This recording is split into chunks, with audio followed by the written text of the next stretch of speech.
দেখতে পাচ্ছি যে অনেকগুলো পেডেস্টাল, উপরের পেডেস্টালের জন্য রড বাঁধা আছে।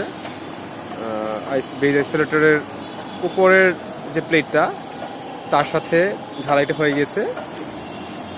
এখন উপরে একটা বড় পেডেস্টাল হবে, এর ভিতরে কলামটা বসবে। এখানে আমরা দেখতে পাচ্ছি যে একটা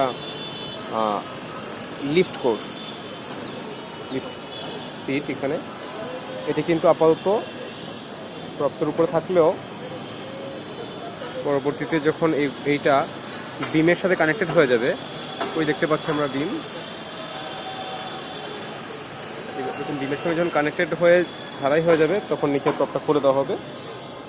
লিফটটা পুরোপুরি, লিফট পিটটা পুরোপুরি শূন্যে ভাসবে, বিমের উপরে ঝুলে থাকবে, যেন বেস বা ফাউন্ডেশনের সঙ্গে এই লিফটের কোনো সম্পর্ক না থাকে।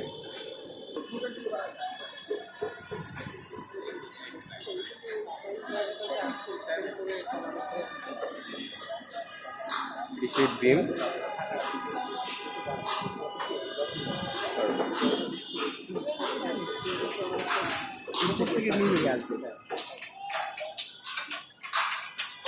এটার ঢালাই দেওয়া এখনো